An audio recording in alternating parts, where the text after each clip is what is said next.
Got your eyes on a home? You'll need the local home loan experts at Guaranteed Rate Affinity. We are a fintech mortgage company that streamlined the home buying process.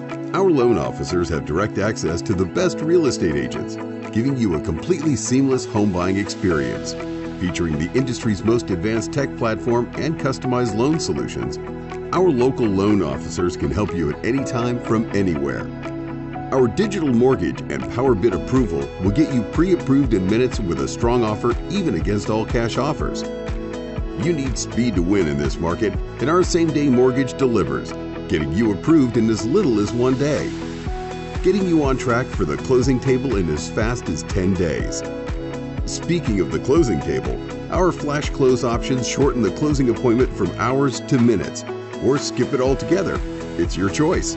We've made the home buying experience as fast, simple, and awesome as possible for countless others, and we'd love to help you next.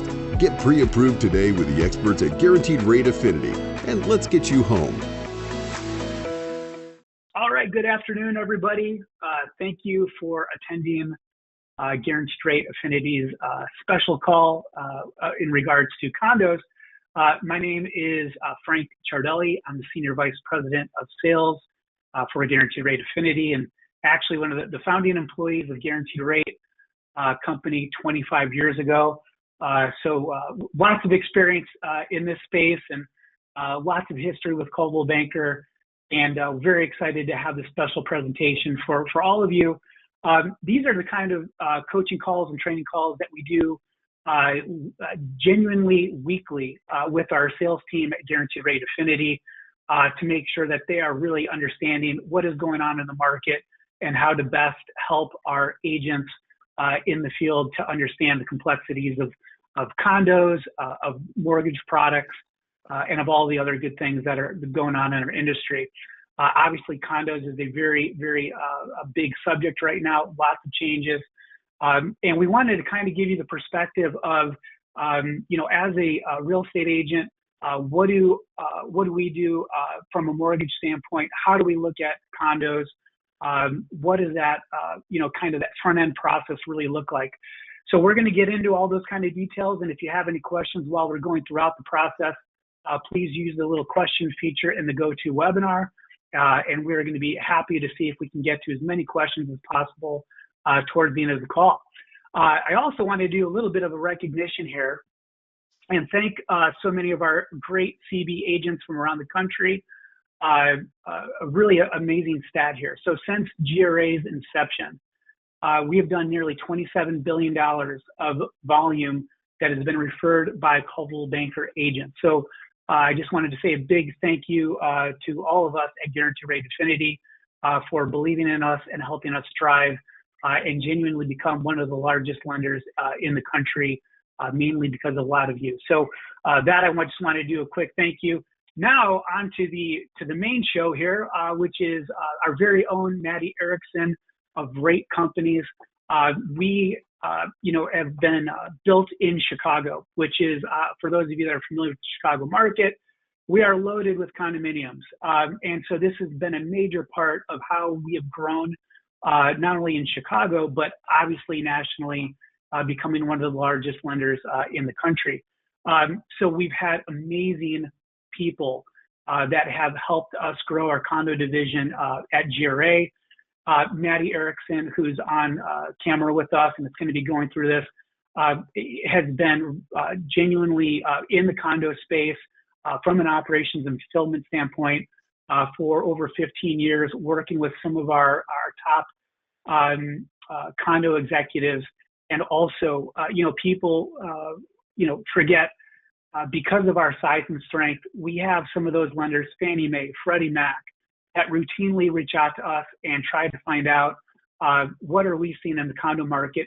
Maddy Erickson is one of those people that Fannie and Freddie will go to try to get some of that information about what is Maddy seeing and how we can best strengthen the condo market. So very excited about this presentation today, as it is super timely. Maddy, great having you on with us today, and I'll let you get this kicked off. Well, thanks, Frank, and thanks for the introduction. It was awesome. But a huge thanks to you, right, and your team for inviting me here today, because we get to chat about my favorite topic. So as Frank mentioned, I'm Maddy Erickson. I'm the head of the condo underwriting team here at GRA. I have been in the industry for 15 years, and all 15 have been focused on condos. So, if it's got an HOA, master policy, surprise special assessment, I've probably seen it once or twice. But condos are one of the most niche and misunderstood property types of the housing market. But I think the main takeaway here today is going to be that they're a major business opportunity if you know how to manage the risks early on. So, Frank, without further ado, let's dig into the current condo market and why it's shifted so much. So as of 2024, condos make up about 13.1% of housing inventory, which is well above the historic norm. So condos are a mainstream piece of the housing sector. And so in many markets across the country, they're really driving loan volume, Chicago, New York, Miami, Florida. So because of this, the collapse of Champlain Towers wasn't just a tragedy, right? This was a huge turning point in 2021. And so agencies and our investors, insurers really reevaluated risk overnight. And so risk awareness for condos just skyrocketed. So Fannie and Freddie and most of our investors today now really expect a deeper due diligence. So that's going to mean a couple of things: tighter scrutiny, stronger reserves, full transparency, especially around safety and repairs. But this also is reinforcing that these requirements aren't just, I'll do air quotes here, nice to haves, right? These are the new norm. These are baseline requirements. So for us lenders, right, this translates to more requests for documentation, more scrutiny for condo docs, and this is why speed and knowledge is really critical to success in this market. So let's find out how associations are reacting to this, and we're going to take a look at what they are saying themselves. So anybody Family Feud fans, survey says HOAs are under pressure, right? Most don't have engineers or attorneys on call, but they're being asked to certify structural integrity and financial health. And these are things that they're not necessarily equipped to validate.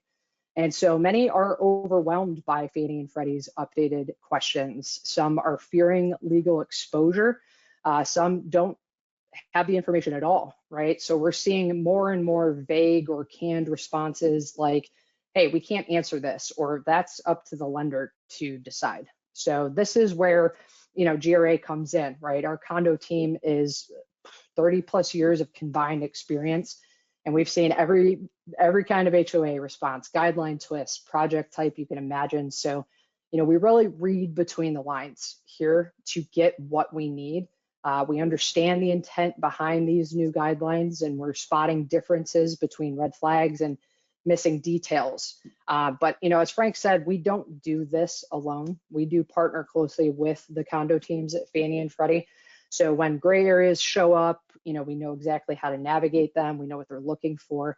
We've even worked directly with these teams to help get projects off the newsworthy blacklists, if you guys have seen the Newsweek or Wall Street Journal articles, and even clear for future approval. So I think that's an important thing too. But we also use tools like Fannie's Condo Project Manager and Freddie's Condo Project Advisor, and even our internal database to validate project history, bridge documentation gaps. So even if a project shows up on the approved or unavailable list, that history gives us clues about what's going on with the condo, so we can avoid hitting the same roadblock again. So let's talk about the next slide, Frank. All right, so in 2023, Fannie Mae and Freddie Mac aligned their risk guidelines for condos to improve transparency and to catch safety issues before they threaten borrower security or lender liability. So now if a project discloses critical repairs or a special assessment, it triggers deeper due diligence. And so we're really required to now collect a slew of documentation, engineer reports, board minutes, reserve studies, financials. And a lot of times HOAs don't have a ton of notice of why we're asking for this stuff, and they don't really understand why. So we in turn get limited HOA responses, right? And so these are combined with red flags in both Fannie and Freddie's database systems, but these are all pointing to a clear trend. There is more red flags with condos, there's more delay with condos, and there's more denials, unfortunately, with condos. And so because we're seeing these deals stall, conditions, we request conditions, we request documents, all of this risk surfaces sometimes too late in the process. And so that's why I think, it was important for Frank and I to partner and take a proactive approach to help you guys flag concerns early, validate them, before we get jammed up in the middle of a deal, right? So what's causing the red flags? Let's talk about critical repairs.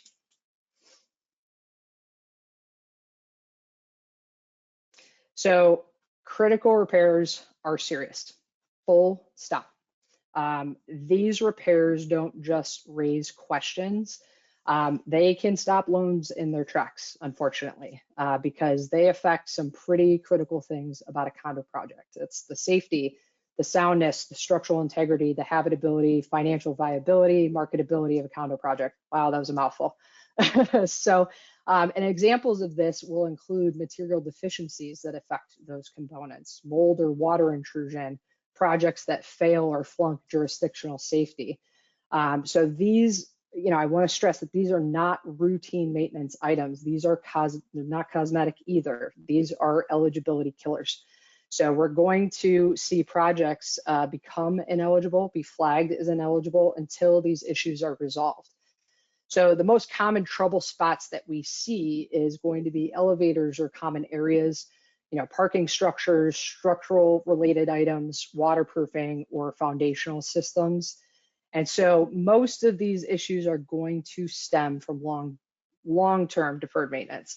And so that's a big red flag, because that might mean that the HOA is not keeping up with building needs, right? So to catch these risks early, Fannie and Freddie now require a review of the structural and mechanical inspection report. So we're going to break that down.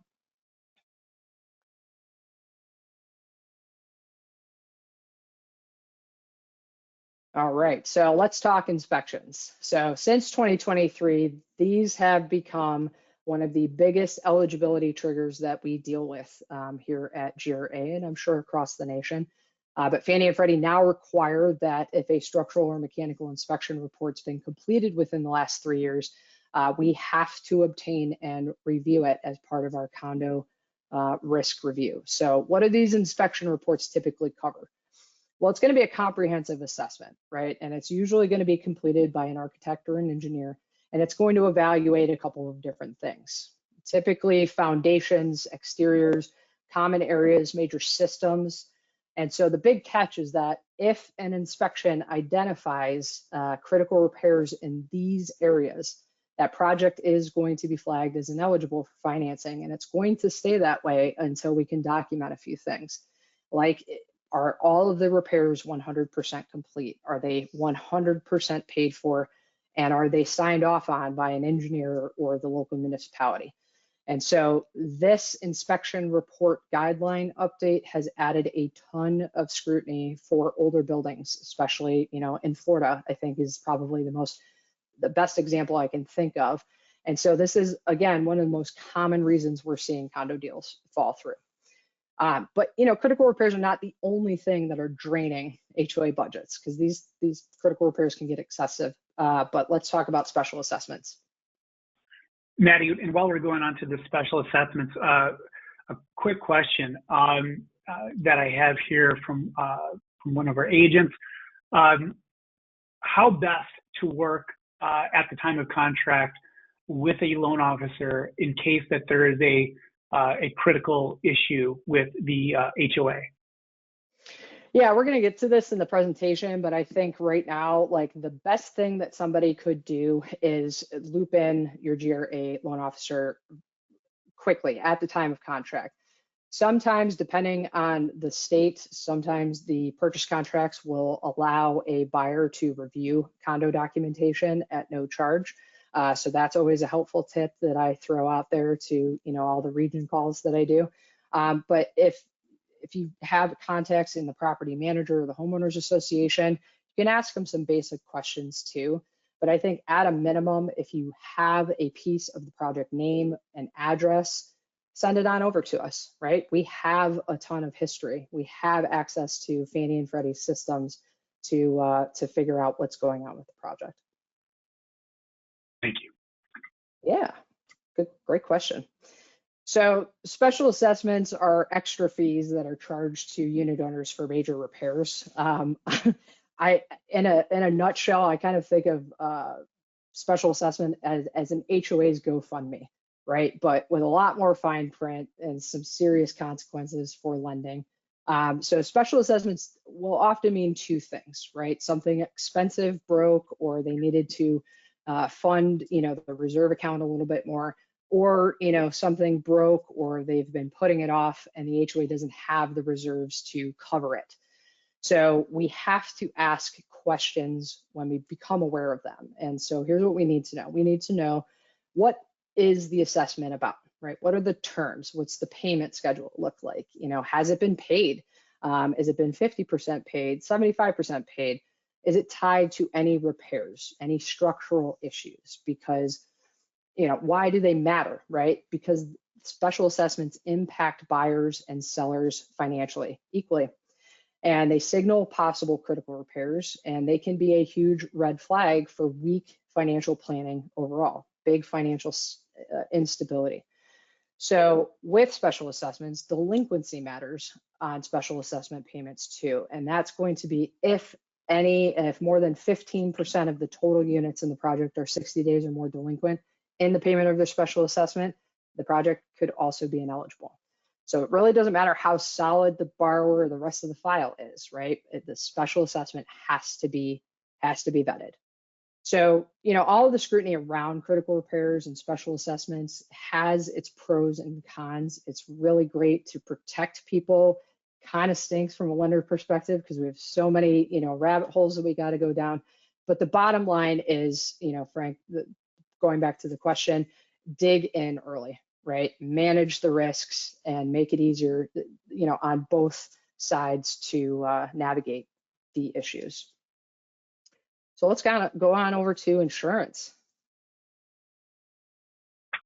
So just when you thought condos could not catch a break with critical repairs, condo insurance issues have entered the chat. And I joke because condo insurance is one of the most confusing things. It's like my cable bill, right? Like, it's confusing, it's overpriced, and it somehow keeps going up every single year, no matter what you do. So there's big ripple effects with insurance, and there are big impacts to condos. And why? It's because it's a perfect storm right now. It's the perfect recipe. Inflation, right? Inflation wreaked a lot of havoc on our economy. A couple years ago, skyrocketing repair costs, building labor costs, materials, aging buildings, and then of course the rise in natural disasters, both in frequency and severity. And so all of that is pushing insurers to increase premiums and deductibles. And we've also seen insurers drop coverage entirely, most notable in California. I mean, State Farm, Farmers Insurance, all pulled out of that state for various reasons. So HOAs are really getting hit hard, especially at the time of renewal. If they're renewing this year, if they renewed last year, they're getting higher premiums, they're getting higher deductibles, co-insurance and actual cash value provisions that pay out less. And overall, there's a big risk to not having enough coverage. So the numbers, because I'm a data girl, I love statistics, right? So 2023 Community Association Institute did a survey on insurance with, I think it was like 10,000 community associations, and these stats are a little mind-blowing. But 91% of HOAs saw premium increases, and 24% of them were hit with higher deductibles. 50% increased individual assessments for their next fiscal year budget. And then 7% imposed special assessments just to cover insurance premiums.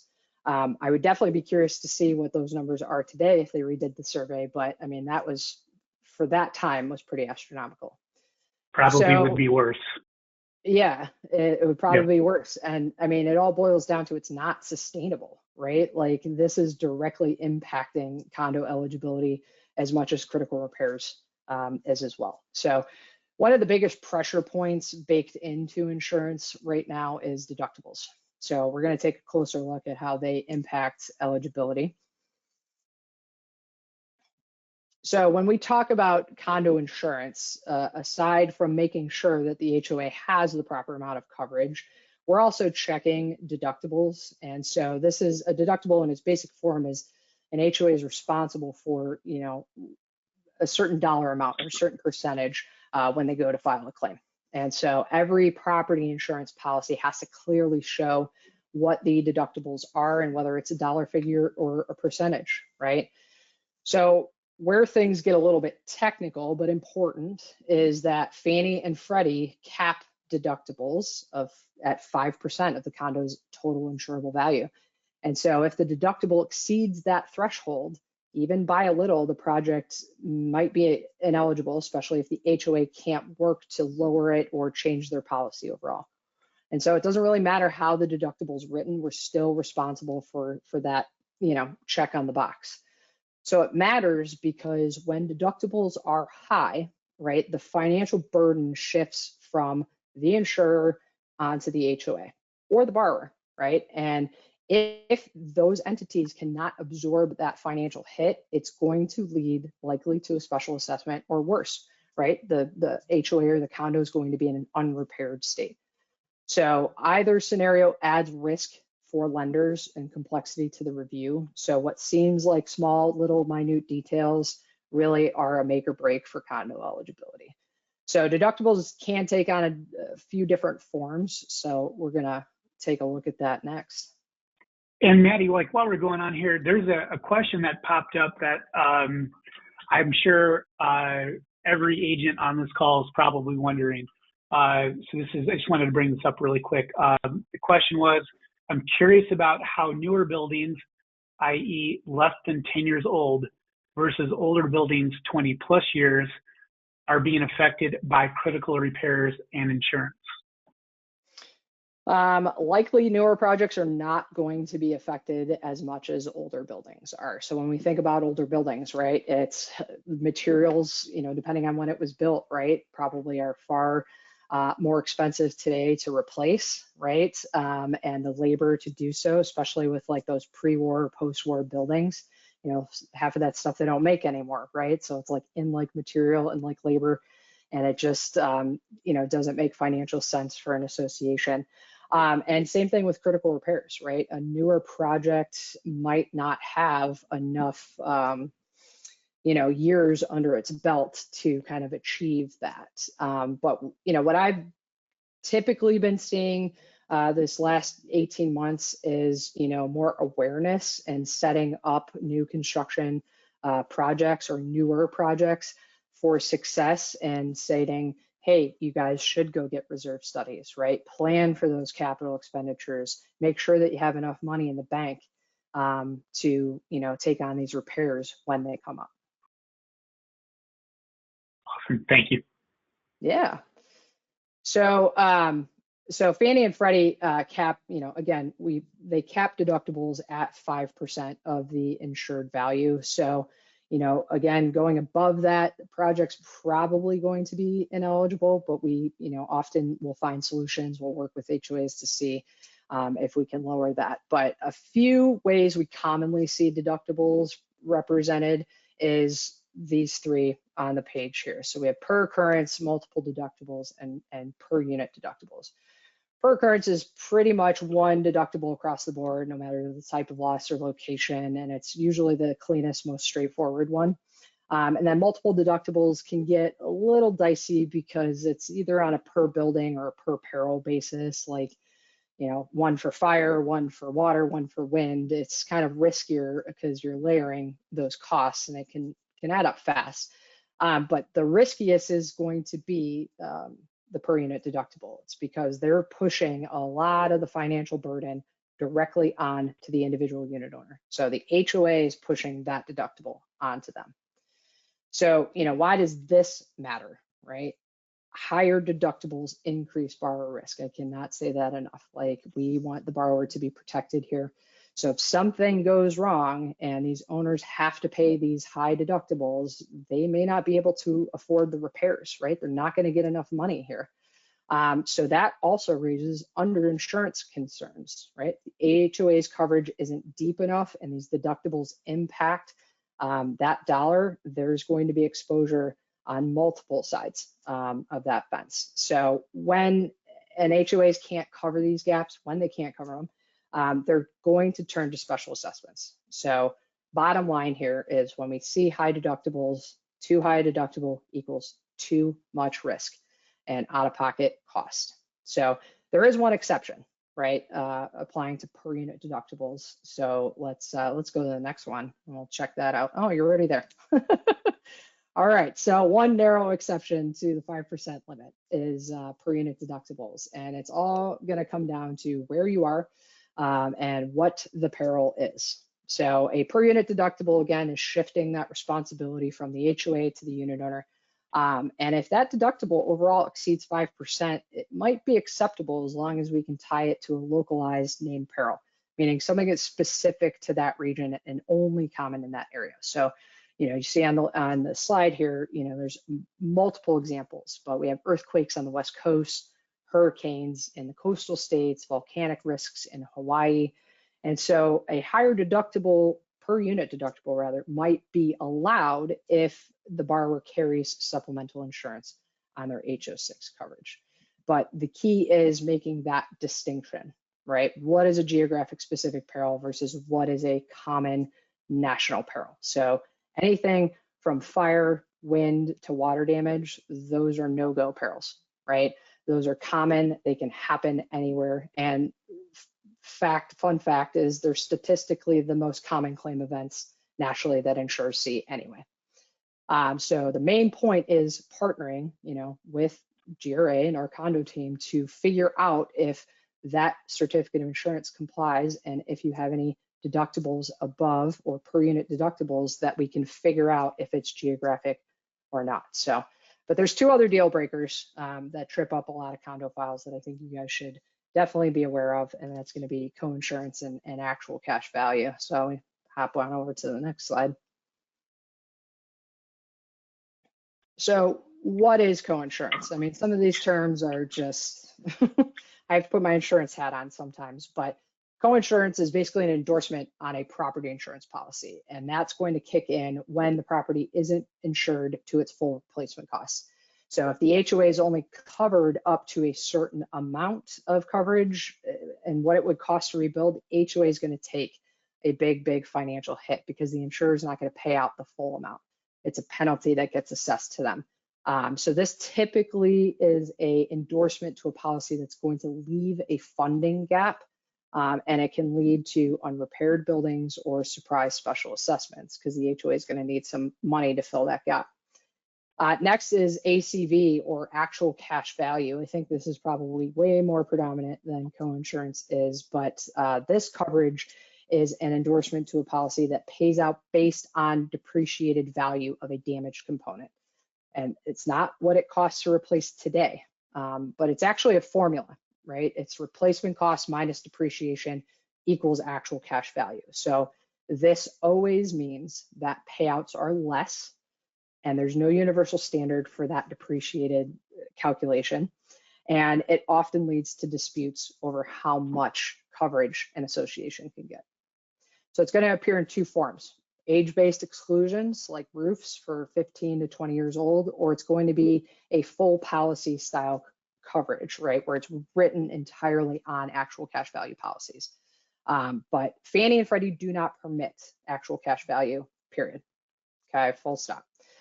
They want 100% replacement costs for both coinsurance and actual cash value. So if we cannot verify those things, right, if we can't get documentation supporting that it's 100% replacement cost, projects might be non-warrantable. So, but let's talk about condos, condo litigation, because that's another major risk that can stop a deal in its tracks. So talking about litigation, there's nothing that slows down a deal faster than a lawsuit. And we see our fair share. We live in one of the most litigious societies ever. But litigation is a huge red flag in condo lending because it signals a couple of different things: potential financial instability, governance issues, but most importantly, litigation can go on for a long time, right? There's future risk to lenders and buyers equally. So lenders are going to ask a couple of questions when they become aware of litigation in the condo. And it's going to be, what's the case about, right? Is it active? Is it resolved? What's the financial impact? And, is this litigation backed by the HOA's insurance carrier? Like, are they going to cover it on the liability policy or whatnot? So we often put litigation in two categories, right? Major and minor. So the riskiest lawsuits that we see and often are ineligible are going to be something called a construction defect lawsuit, where there's, the builder didn't build the project like they were supposed to, and things are falling down and cracking foundations, life safety issues, personal injury or wrongful death. But not all litigation is a deal killer. Minor stuff like governance issues or non-monetary lawsuits, for example, might be acceptable if it's documented properly and or backed by strong insurance. So those are a couple things that can happen that a project may or may not meet Fannie Freddie guidelines. But I think where GRA really shines is our non-warrantable offerings. So let's talk about that. So I always say, so eligible or ineligible? That's the question, right? Like this is just a fun game that we play all the time. But nationwide, about 10% of condo projects are considered non-warrantable. But a lot of people think, oh, non-warrantable, not eligible, I'm dead in the water. Not necessarily, right? These are gray areas type projects that are often solid deals otherwise. They just have a couple technical hurdles. So anything like high investor concentration or lower reserves or new construction pre-sale requirements, all that means is that it just is not meeting standard Fannie Freddie guidelines right now. So we have a ton of options, right? Non-QM investors often will come in and fill that gap when Fannie and Freddie aren't, we can't select them, right? So this is where the condo team is going to excel here at GRA because we know which red flags are going to be workable right off the bat. We know which ones are going to be deal breakers, and we know which investors are going to be open up to compensating factors, open to exception-based lending. And so the key here, and I think this is the point that we're going to hammer home today, Frank, is spotting it early, right? Flag everything early, especially when we know something up front. We can really pivot quickly and document it properly. So again, just because a project doesn't meet Fannie and Freddie's guidelines doesn't mean that it's out of reach. So I wanted to compile a list of all of our current offerings of non-QM. We've built strong partnerships. Oh, go ahead. Maddy, I'm sorry. I just wanted to, just in case for those of you that don't know maybe that vernacular non-QM, non-QM stands for non-qualified mortgage. And it's kind of just for these type of loans, maybe something that goes a little bit into the gray area, something that Fannie Mae, Freddie Mac, maybe even something that, an FHA or the borrower is a veteran, even VA wouldn't do.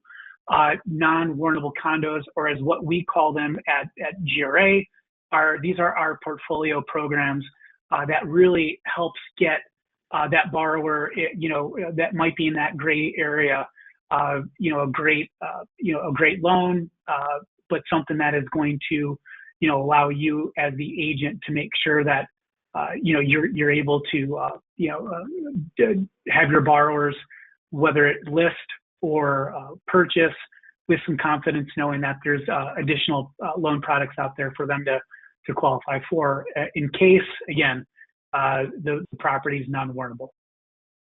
Yeah, amen to that. So I think over the last, 18 to 24 months, we've really built strong foundations with these non-QM investors, portfolio investors. And I think this really gives us a lot of flexibility on some of the most common non-warrantable issues, and knowing risk tolerances and talking to these people day in and day out, we really know how to properly match risk to the right investor. So, we have a lot of doors, and we just know which ones to knock on first, right? A couple of non-warrantable challenges that we've placed successfully with, some files within the last year is some of our investors allow commercial space up to 65%. For you agents in New York City, that's a big deal, right? There's a lot of commercial space and a lot of condos on top of commercial space.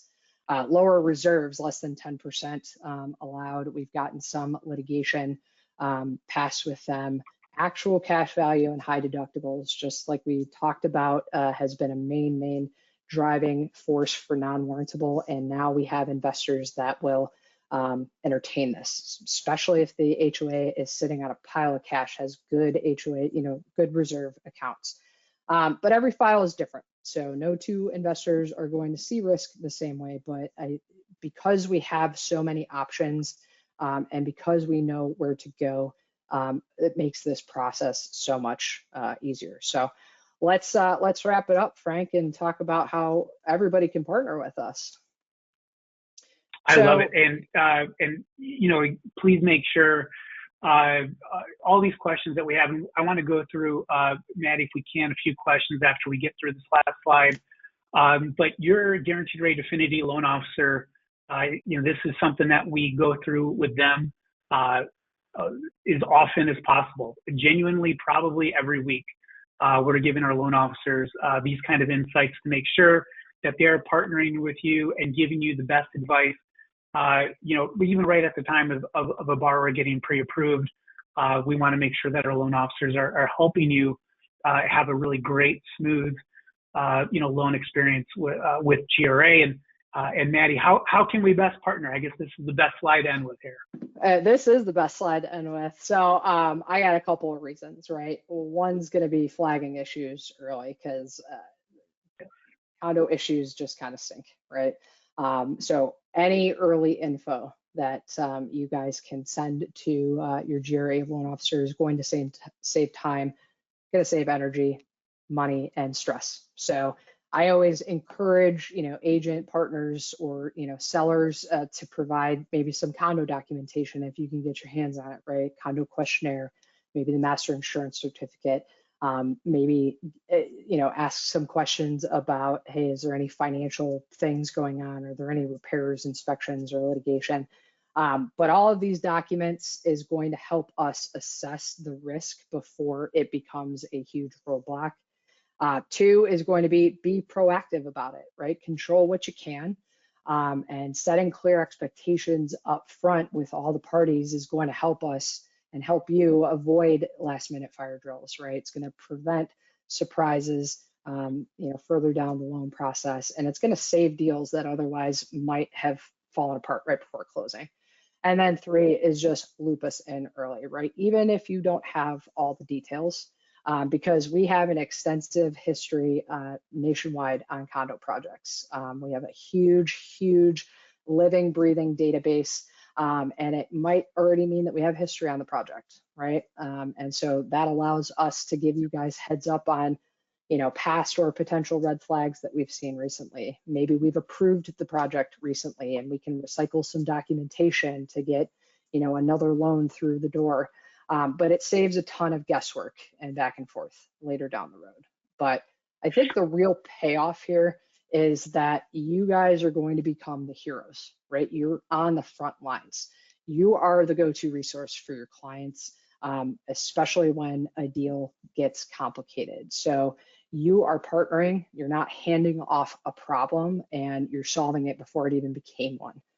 So I think my, main points to everybody is that, condo lending isn't dodging risk, right? Like, let's manage it smarter than your competition because it's really going to pay off in the end. So, don't hesitate to lean on us.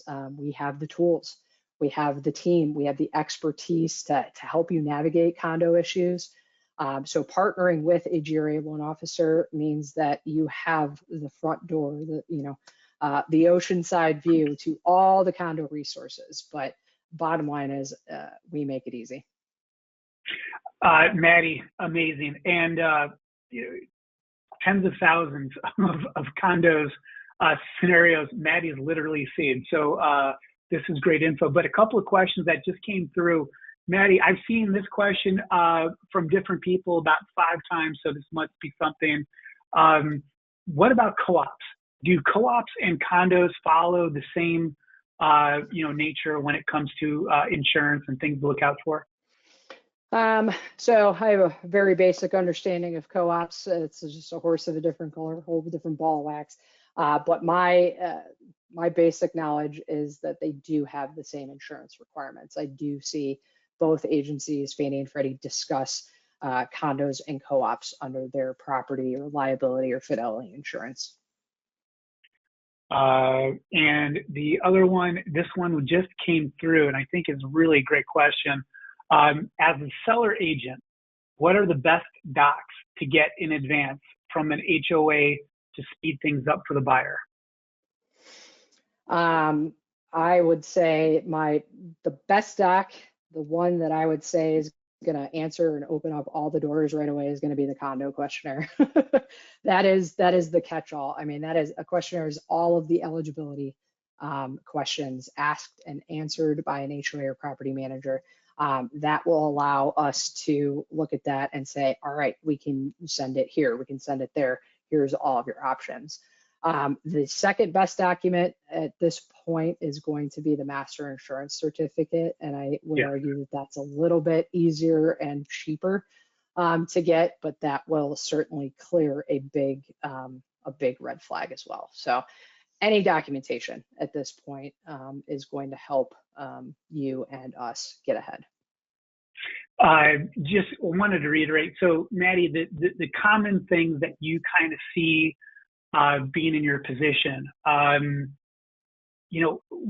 where could the loan officer or the borrower, get that help at speeding things up? Is it just communication with the seller ahead of time, making sure that that they understand how to answer the condo questionnaire? Is it also even just like the borrower's insurance on the property? What are those common mistakes? I think one of the most common mistakes is not utilizing the seller enough. And the reason why I say that is because the seller is actually a unit owner in the project already, right? They're privy to a heck of a lot more than a buyer would be, especially if, a purchase contract doesn't, allow the buyer to review condo documentation ahead of time. So I think that's a very, very common mistake or maybe overlooked solution. So I would really, really, advise or tell people to entertain that to see what the seller can get their hands on. And I'm going to be, this is a question that came in, but it actually kind of suits I live in a townhouse complex in downtown Chicago, and we took out a loan to redo we have almost a half mile of alleyways that we needed to repave, and we're installing gates. And so the question is, does loans from the HOA possibly affect the approval for a new buyer? They can. They can, because if the HOA doesn't want to deplete their reserves, or let's just say they don't have reserves and they need to go get financing, the HOA is going to pay that via a special assessment. That's typically what I most commonly see. So a loan payment is a good question to ask an HOA or property manager. Hey, do you guys have any recent loans? Are you paying anything off? And if yes, do you guys have any special assessments? And then a great question here. Lots of great questions. I keep saying great questions, but these are really, really good. How long is the process for getting a condo FHA approved if it is not listed on the approved condos list on their website, but fits all the requirements? If it fits all the requirements, Guaranteed Rate Affinity, we're a DELRAP authorized lender. That means that we can review and approve projects on behalf of HUD internally. And so what this does is it really streamlines the capability of getting a condo approved. And I would say if the condo was perfect and it was vanilla, it checked all the boxes, you could probably get an FHA project approval done in 3 days with us. If it's not vanilla and it's got some hair on it, we gotta, kind of work through it. Sometimes it can take a little bit longer than a regular conventional loan, but I think, it could be anywhere from 15 to 30 days. And again, we're, approving it internally on behalf of HUD. It'll go on the approved list for the next 3 years, right? My agents that are friends, obviously, a lot of my agent friends do condos, and this comes up. How do you deal with a questionnaire how do you deal with questionnaires that state cannot legally answer? Yeah, so that's the canned response I was talking about earlier. It was, hey, this is up to the lender to decide. And so Fannie and Freddie did us a solid, I think, and started, kind of drawing a line in the sand saying, all right, well, if these questions are not answered on the questionnaire, a lender can request some additional documentation. So that is going to be a composition of board meeting minutes, preferably the most recent, maybe 6 months to a year, depending on how often they meet. It's going to be a complete set of the financials, right? Like their balance sheet, their income and expense. We want to see what kind of money is going in and out for repairs. And if they have reserve studies, right? Reserve studies can help us understand if they've been, kind of lagging behind on their routine maintenance. Me and my team will request everything up front so that you guys are aware of exactly what's needed and why it's needed. But I get that question a lot, and unfortunately, can't lead a horse to water, right? But we can find a way to make it drink. There you go. All right, everybody. I just wanted to, again, thank you very much for attending this. Our goal for GRA is to have these kind of coaching insight calls with as many Coldwell Banker agents around the country as possible. We feel like this is very, insightful things that will help you prepare and be able to talk to your clients with a lot more confidence, especially when it comes to condos. Next month at this same time, we're going to be talking about all the ways that you can use product, whether it be our GRA portfolio, FHA, VA, reverse mortgage, renovation, and we want to make sure that you all have that insight as well. So, Maddy, great job. Thank you very much. And to everyone that was on this call today, I really appreciate you taking the time out.